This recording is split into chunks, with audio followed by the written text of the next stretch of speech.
Welcome to this step-by-step tutorial on how to adjust the header size in WordPress.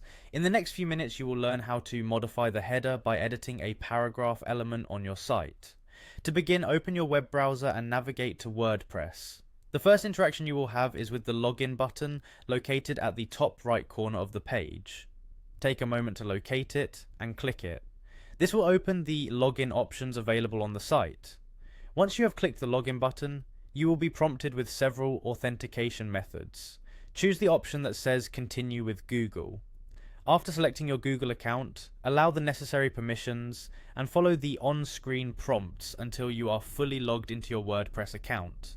Logging in via Google streamlines the authentication process and ensures a secure access to your site. After a successful login, direct your attention to the quick links section available on your dashboard. Within this section you will see a button labeled Edit Site.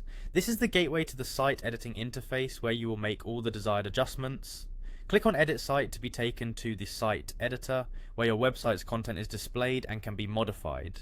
Now that you are in the site editor, focus on the area where your content is presented. If you have previously created text or paragraph elements, locate the paragraph that you want to adjust. Once you have found it, click on the paragraph to select it. Ensuring that the paragraph is selected will enable a set of editing options to become available. This selection method allows you to access specialized tools designed for modifying text elements. With your paragraph selected, move your attention to the navigation bar provided by the site editor.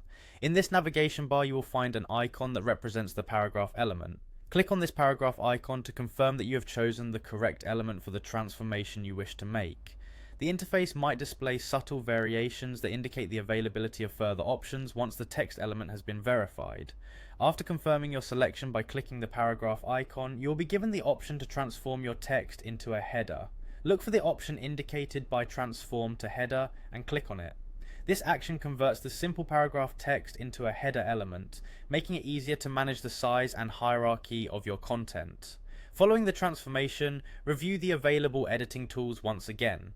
In this updated header mode, you will notice an icon dedicated to changing the header level. Click on the Change Level icon to see a list of available header sizes. The list will feature various header levels, such as larger sizes for primary headers and smaller sizes for subheadings. Choose the appropriate header level that best suits your design and content structure. By following these steps, you have successfully adjusted the header size within your WordPress site. This modification will help enhance the visual hierarchy and readability of your website. Remember that each change you make improves not only the design but also the functionality of your content presentation in WordPress. Enjoy customizing your site and exploring the many features available to further refine your design.